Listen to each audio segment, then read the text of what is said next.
Alrighty, welcome into another episode of Getting Technical, brought to you by Better and Green. Wyatt, three more games that we are going to be touching on here today on Tuesday, February the 3rd. We talked a little bit before the show. We're not getting quite as many of these ranked matchups that we're really used to seeing. We were kind of spitballing before. Not really sure why. We aren't getting a ton of ranked matchups, but we have ranked teams in action today. It's just not ranked versus ranked. Like we usually do like to talk about. Looking at the schedule moving forward, we only have one from now through Friday. So, there's not really great opportunity to talk.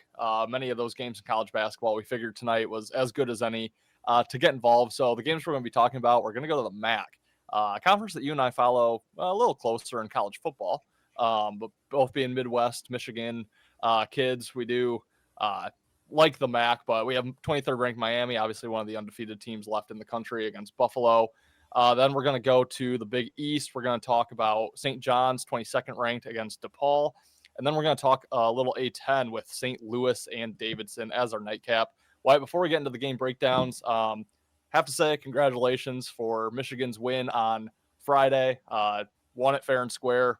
Kind of an ugly game from a little bit of both sides. I know there's a lot of talk going on between the fan bases since then, but good win for you. But how was your weekend? How you been since the last time we talked? Yeah, apologies for the predictions on Michigan State. I honestly did not think they had it in them, Michigan, but they surprised me, so I was very happy with the outcome. Overall, like you said, I really wish we had some more ranked games. We're trying to get you guys some action. Me and Ethan are both trying to dive in a little bit more to these non-Power Four conferences because sometimes that's where money is, and I guess that might be the new thing moving forward with just not a whole lot of ranked games. We're going to have to dive down to these lower conferences. So we're going a little out of our comfort zone tonight. At least I am. So hopefully we can give you guys some at least decent intel and predictions and bets for these games. Don't know if I'll be betting them personally, but I definitely do have a couple good reads on, I think, two of the games. The other one might be a shot in the dark here. Yeah, like you said, some leagues that we aren't, as well versed in. Big East, where that's basically the fifth power conference, I'd say, for college basketball. So I think we follow that pretty close. Other than that, I really follow the Mountain West and the West Coast Conference a little bit closer, but not so much the MAC. A little bit A10 here and there, but yeah, still able to find ways to handicap these games and hopefully get some winners. But let's start with that unranked Miami, Ohio, 22-0 on the season. I know they've bit both you and I in the ass a few times this season trying to fade them, and it has not worked out. They are a 4.5-point road favorite here, heading to Buffalo to face the Bulls. Over under 164.5. You gonna step in front of this freight train that is Miami, or are you gonna bet on them to win their 23rd in a row? Oh, it's the same thing with that Nebraska team. I was almost just betting them to lose. I just keep betting them to lose. I'm kind of in the same boat with this Miami team. Obviously 22-0, very, perfect record, but they're not a fantastic team. They've definitely had their struggles and their close calls. And I know they've taken a lot of people by surprise, but I just don't think they're fantastic here. And I'm not saying Buffalo is great, but Buffalo does have the ability to score some big old points, and it's at home for Buffalo. So I'm going to give out two bets here. You can decide which one you want to play or play both, but I am going to side with the home team here as a dog. It's my not as favorite bet, but I'll give it out Buffalo plus 4.5. I think they can handle it. Maybe they can pull off the upset against undefeated Miami, Ohio. I do like obviously fading the undefeated team. They're bound to lose, and Buffalo, like I said, can put up some points. But going off the point situation, 164.5 currently is the total. Why not just take the over here? I mean, Buffalo's putting up crazy amount of points.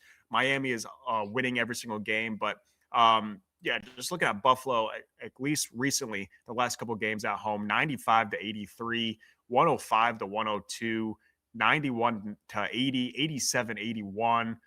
I mean, they are 88-71. They're putting up some massive points in the conference play. So I think it's just worth maybe sprinkling the over as well. I think, both bets have a decent shot of hitting. But, yeah, I'm going to be rooting for Buffalo and hopefully get some points in the baskets for the over to hit as well. Yeah, you mentioned the 102, 105. That was last time against Miami, Ohio. Of course, it wasn't overtime, but still just an absolute barn burner of a game. I'm going to agree with you on the side here. I like Buffalo plus the 4.5. Yeah, I'll step in front of Miami once again. I feel like I had the right side on Miami to lose a game back a couple weeks ago where I had Kent State, who ended up losing 107-101 in overtime. They literally needed to inbound the basketball. Couldn't do it. Miami gets the ball, makes the shot, forces overtime, wins in overtime because of course they do. But yeah, I like the spot here for Buffalo. This is a rematch of a game that was just played on the 17th of January, so just 2 weeks ago. Again, 105-102 Miami victory in overtime, and that was at Miami. Now they have to hit the road to face Buffalo. On deck, they have a rare out of conference game against Marshall. I guess the MAC and Sunbelt are doing some sort of something over the weekend. So all these MAC teams are going on to play Sunbelt competition, which I think honestly could maybe hurt Miami a little bit here in this spot, but help Buffalo because there's no way Buffalo really is looking ahead to South Alabama, who they have on deck. Um, they have a fair record, 14-8. They're seventh in the MAC right now, but only 4-6 in conference play. So this would be a huge win on their resume. If you look back to that game that they lost in overtime, obviously covered in regulation, obviously being a tie to get there, covered in overtime as well. They were a 10.5 point dog in that game and would have covered their 4.5 point spread here. And that game was just incredibly close all the way through. I don't know that Buffalo ever even led by more than 5 points in that game. I don't think they did. Or sorry, Miami led by more than 5 points. So, completely competitive all the way through. Big spot here for Buffalo at home. Rare chance to host a ranked opponent that you almost never get in the MAC. So, yeah, I think Buffalo's the side here. Buffalo plus 4.5 is probably my strongest lean on the card for today. Okay, let's do it. Next game up, we're going to go to the Big East, 8 o'clock Eastern start time. St. John's back up into the rankings as the 22nd ranked team in the country. They are 10.5 point favorite on the road against DePaul, over under 145.5. I'll start with this one, and I'm just going to start with the St. John's side. I am not a St. John's believer whatsoever. I really wasn't coming into the season. I am upset that I missed opportunities to fade them earlier in the year. But now, they've reeled off a ton of games here in conference, got themselves back into the rankings, sit at 16-5 overall. And now they head to DePaul to try to get up to 17-5. Yeah, I'm just not sold on St. John's really whatsoever. The Big East overall is a weak conference, so it doesn't shock me that they've strung together quite a few games. But they have already played DePaul at home back in December. Believe it was their first conference game of the season. They won 79-66. So already got that win under their belt. This is going to be a road game for them, and they have their rival UConn on deck Friday night. We kind of on Friday nights get that standalone ranked game. We got it last week with our boys, Michigan State. And you and I both watched our boys, Michigan State play on Tuesday before that game. Both looked like ass. They both got wins, but Michigan State almost lost to Rutgers, probably should have lost to Rutgers. Michigan obviously played a much tougher opponent in Nebraska, but they were at home and, arguably should have lost to Nebraska as well. Came back very late to win that game. So I think it was pretty clear Michigan State were both looking ahead a little bit to each other. I think it's the same way here. St. John's and UConn probably both looking ahead to each other on Friday night, kind of that standalone ranked game. And you have the in-season revenge. DePaul, improved in the Big East from where they've been the last few years. Still not great. Just 12-10 overall. Although in Big East play, they are 4-7. So, not great, but like I said, better than where they've been. I think it's a huge game here at home for them. No real look ahead spot. They need all the wins they can get. I like DePaul. I think it's just too many points for a St. John's team that probably kind of overlooks them here. Yeah, thank you for bringing up the overlooking because I overlooked the overlook. Did not see who at St. John's has UConn on deck. That definitely that sucks. But I am gonna still lean with the Johnnies here. St. John's are they the Red Storm? Yeah. Kind of the same reason as I was on Kansas last night. I saw a bunch of sharps taking Texas Tech. Obviously, Texas Tech probably should have won that game, but probably not have covered. Kansas wins the game outright. But just kind of going on the thought process that Kansas just kind of figured it out, went on a pretty big win streak, won a couple big games. And I think St. John's is doing the same thing. They haven't lost in over a month. Their last loss was a month ago today. bad loss at Providence, but then they've strung together 7 consecutive wins. Obviously, not against fantastic opponents, but they beat Nova at Nova, beat Seton Hall, a Butler team, Creighton.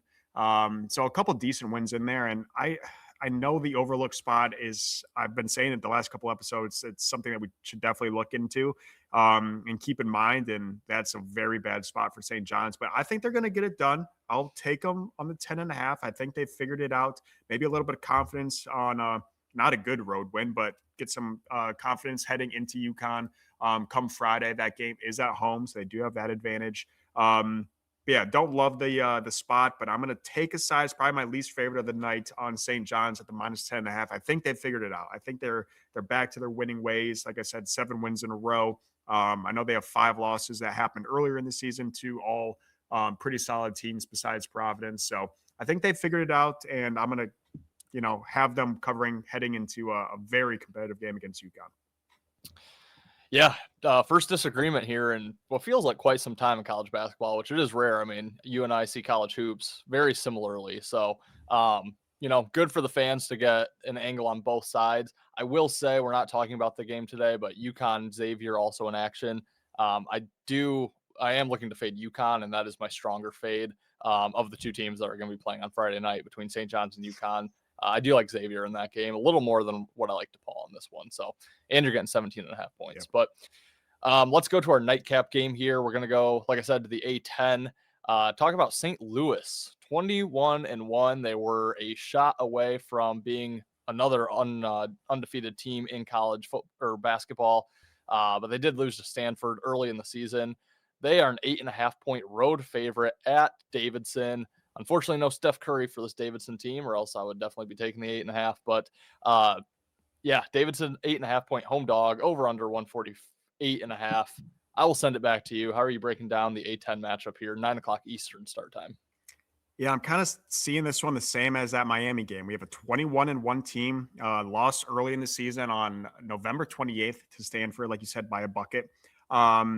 They have gone 9-0 in conference play, and now they're playing a Davidson team that's 13-8. I've lost 2 of the last 3 games.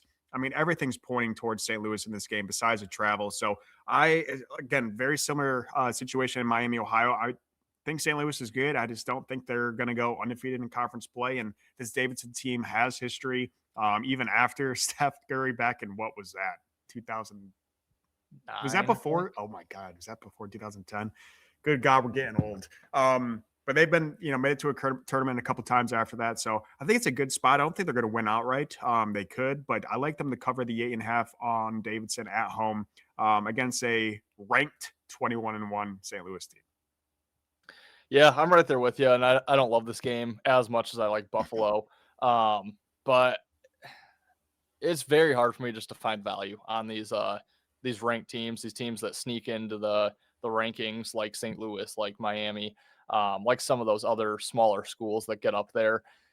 I just don't know that there's any value laying 8.5 points on the road with this team. They just absolutely smoked Dayton at home, which Dayton they're having a decent year, but we've seen Dayton have some really good teams in the past. They've been up in the rankings from the A10 a few times in the last few years, but it's not quite as good of a Dayton team as what we've seen, but it's still the name. It's still the school. So I think that's a pretty satisfying win there for St. Louis. It was at home, but beat them by 31 points. So I think they're coming into this game, feeling extremely good about themselves.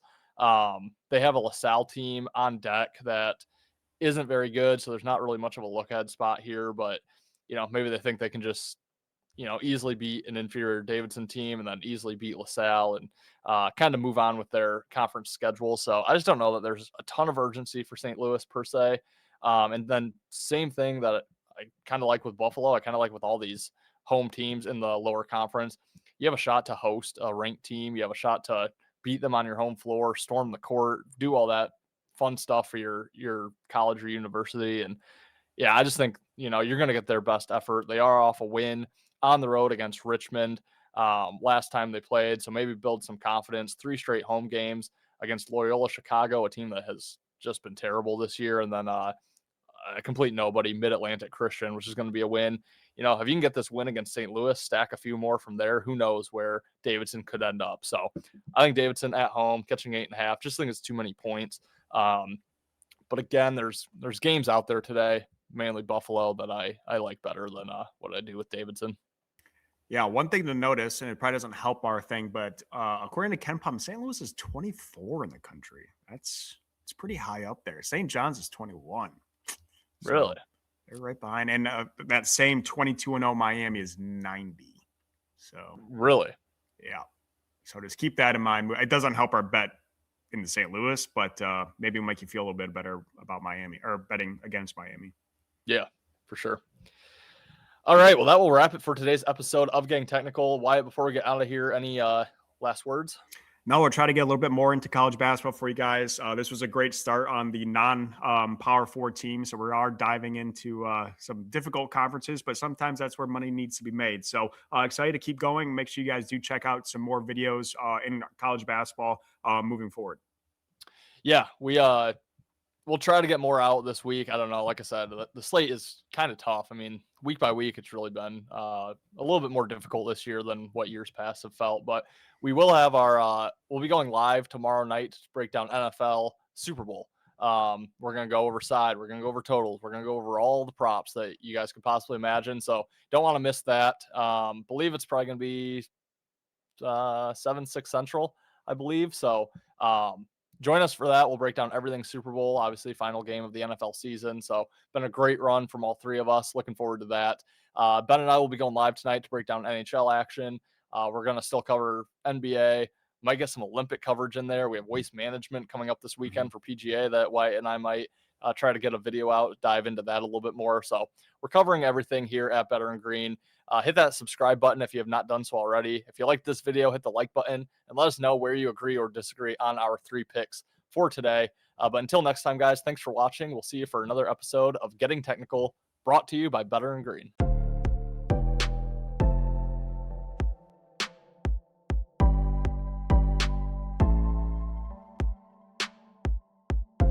Welcome to Better and Green, eh? To Better and Green, eh? To Better and Green, eh? Listen in and cash out. That's what it's all about. Come on, let's make cash now. We always on spot and we cover old spot from the bottom to the top. Hey, shout out to Ethan, shout out to Wyatt, shout out to Ben.